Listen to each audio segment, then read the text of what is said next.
नमस्कार दोस्तों। SSC foundation with Monika के इस डीप डाइव सेशन में हम 2026 ग्लोबल सिक्योरिटी रिपोर्ट का पूरा एनालिसिस करने वाले हैं।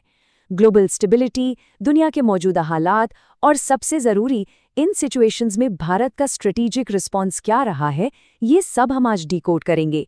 कॉम्पिटिटिव एग्जाम्स के नज़रिए से ये जियोपॉलिटिकल शिफ्ट समझना बहुत क्रूशियल है। तो चलिए बिना टाइम वेस्ट किए सीधा टॉपिक पर आते हैं। आगे बढ़ने से पहले फटाफट आज के एजेंडा पर नजर डाल लेते हैं ताकि नोट्स बनाने में आसानी हो। हम शुरुआत करेंगे ग्लोबल पीस और सिक्योरिटी के मैक्रो कॉन्टेक्स्ट से। फिर देखेंगे दुनिया के टॉप 10 सेफेस्ट और टॉप 10 डेंजरस देशों की लिस्ट।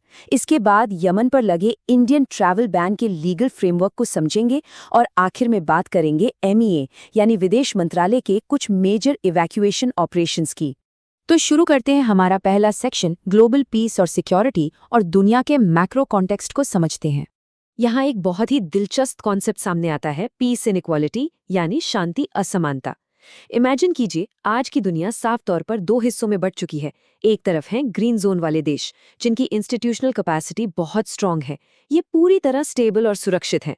और दूसरी तरफ है रेड जोन वाले इलाके जहां सॉवरेन इंस्टेबिलिटी और लगातार कॉन्फ्लिक्ट चल रहा है। और सबसे बड़ी बात, इन दोनों जोन्स के बीच की ये जो खाई है ना, ये पिछले कुछ दशकों में बहुत तेजी से चौड़ी हुई है। ये डिवाइड डेटा में और भी ज्यादा क्लियर हो जाता है। 2025 ग्लोबल पीस इंडेक्स का डेटा बताता है कि दुनिया की ओवरऑल शांति में 0.36% की गिरावट आई है। सुनने में शायद ये नंबर छोटा लगे, लेकिन इसका इम्पैक्ट बहुत बड़ा है। जरा सोचिए, 87 देशों की शांति के स्तर में भारी गिरावट आई है, जबकि सिर्फ 74 देशों में सुधार हुआ है। मतलब साफ है, ग्लोबल लेवल पर अस्थिरता लगातार बढ़ती जा रही है। चलिए अब थोड़े पॉजिटिव डेटा की तरफ चलते हैं। सेक्शन 2, टॉप 10 सेफेस्ट कंट्रीज यानी हमारे ग्रीन जोन्स।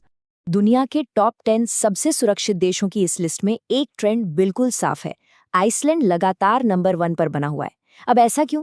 क्योंकि वहां कोई स्टैंडिंग आर्मी ही नहीं है, क्राइम रेट ना के बराबर है और वहां के सिविल इंस्टीट्यूशंस बहुत मजबूत है। इसके ठीक पीछे आयरलैंड, न्यूजीलैंड और ऑस्ट्रिया आते हैं।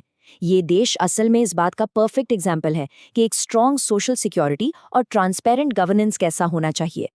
अब सिक्के का दूसरा पहलू भी देख लेते हैं। सेक्शन 3, टॉप 10 डेंजरस कंट्रीज यानी रेड जोन्स। ये लिस्ट थोड़ी परेशान करने वाली है। 163 देशों की लिस्ट में सबसे नीचे यानी 163rd और 162nd नंबर पर रूस और यूक्रेन है। जाहिर है, इसका सीधा कारण वहां चल रहा युद्ध और हैवी मिलिट्राइजेशन है। 161वें नंबर पर सूडान है, जो अपने गंभीर आंतरिक संघर्षों से जूझ रहा है। यमन, अफगानिस्तान, सीरिया और इजराइल का भी बॉटम 10 में होना हमें ये याद दिलाता है कि जब कोई देश एक्टिव वॉर या इंटरनल कॉन्फ्लिक्ट में फंसता है तो उसका पूरा सिस्टम कैसे कोलैप्स हो जाता है। अब आते हैं एक बहुत ही क्रूशियल टॉपिक पर जो एग्जाम के नजरिए से एकदम हॉट टॉपिक है। सेक्शन 4, यमन पर इंडियन ट्रैवल बैन और इसका सॉवरेन लीगल फ्रेमवर्क। 26 सितंबर 2017 को भारत के राजपत्र यानी गैजेट ऑफ इंडिया में एक एक्स्ट्रा ऑर्डिनरी नोटिफिकेशन जारी किया गया। पासपोर्ट एक्ट 1967 के सेक्शन 19 के तहत ये नोटिफिकेशन यमन जाने के लिए इंडियन पासपोर्ट को पूरी तरह अमान्य घोषित करता है। ध्यान दीजिएगा, ये सिर्फ कोई नॉर्मल ट्रैवल एडवाइजरी नहीं है, बल्कि एक वॉर जोन में नागरिकों को जाने से रोकने का एक बहुत ही सख्त सॉवरेन बैन है। अब जब कोई देश सुरक्षा के लिए इतना बड़ा लीगल कदम उठाता है तो जाहिर है इसके नियम तोड़ने पर सजा भी उतनी ही सख्त होगी। बिल्कुल, इस बैन को तोड़ने के कॉन्सिक्वेंसेस बहुत सीरियस हैं।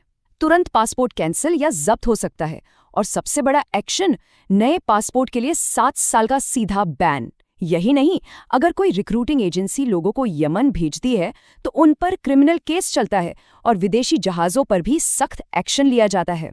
अगर किसी बहुत ही खास वजह से जाना ही पड़े तो उसके लिए सरकार से एक स्पेशल NOC लेना मैंडेटरी है। चलिए अब आते हैं अपने आखिरी सेक्शन पर।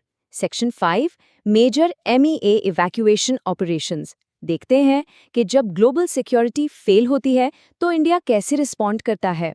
हाल के सालों में विदेश मंत्रालय ने जिस स्केल पर लोगों को रेस्क्यू किया है वो सच में भारत के क्राइसिस मैनेजमेंट का एक मास्टर क्लास है।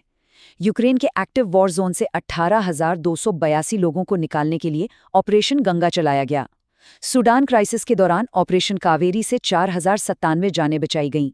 इसी तरह अफगानिस्तान के लिए ऑपरेशन देवी शक्ति और इजराइल के लिए ऑपरेशन अजय।